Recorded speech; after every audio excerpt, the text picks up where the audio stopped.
फिर विचारना हरियारी अजड़ता फिर मन रखे विचारना दादरमी मत्सरं हरं दातिगा दिखा नड़लमा बाजना मीरुहा दंगल चगीरा कहावा रसा बलथा गाजना गष्टो तंगे मनि दिल तखनिया रामा सोहालम मजम बाजना बुखार निमाद चुबाल दी सफड़ थोरानी दादरी बचाहे ना वनि तारी वचनी जुगाला कसाई सिंहासन निलथन युम्बना बेला कसाई सिंहासन निलथन युम्बना भगवान जादू चोर वीर हलाया कल्ला पूजा अठलंद मन्ना गति बिघा दबारुनी लोगा दतरमा रखा सर्वती तिंगेना वनि गाड़ी जम्बे संयंगानी साई सन गुंजा बहला खेना तना तो पधार मया तना साई तरमा है सवद गुगना गुगना वनि जते माली थराई निंदा संजाणुआ दरच देखे न देखो फरमा हील बिल बुल मंडरवा सिहा वर सलाम टोपे न गश्ती वाली कुम सलाम ब्याया है दधीच किसा वाहिड़े तेना महल माहर के महंदाओं किताब काठन के जल देना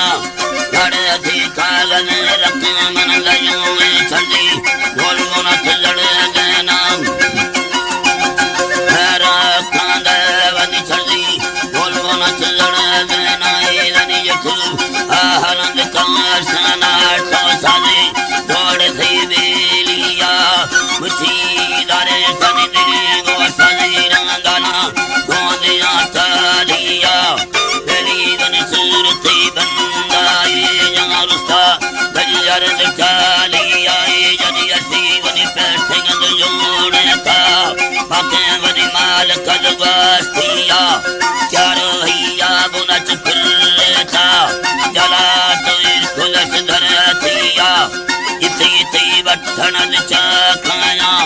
भला चमन धगा कासिया नग साइड में खंबे धोगर देती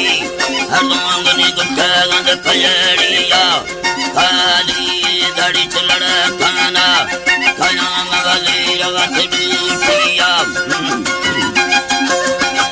खाना लने खाया रवत डूटिया रुहावनी दाधना वल्लाई सड़दारा गिरत चूटिया साई खोला सास तीरा ढोल चौदा हो सहजार लगे दिया बदमाशो फैसवत ये बाजा कुमाचन खंभवे ने किया नजने की दानम गुसैला बहावा औली दाना हथ गास्तिया दतड़ी जनच गण दानी कल्ला दाती दस्ते ताफिया तो दात बैठो गण दानी धरनो आखिर गण तिया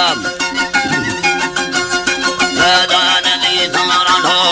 आखिर गण तिया वनि गुट्टा फिर गिड़ी दास्तनी अड़ती तावीज़ लड़े से स्त्रिया दुखा खुद बतैया रसली पैदा जी रसली दुखा खुद बतैया राजुड़ तो वाहिर वासिया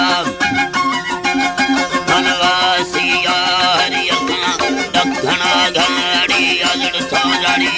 गंद चालिया जली जन्म थे लाया हरी सिया गाई खंजा गहम किघबानी अठाल बारे कालिया कथा मन भाकुर भीड़ीदा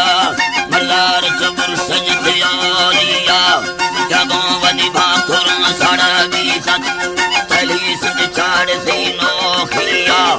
अल्लाह वनि हरत सारे अरले दहावीदा मोमिनत हाजिया तोड़ा किनी अगरी बीज कथो बिया गुथी राजरा भजिया मियला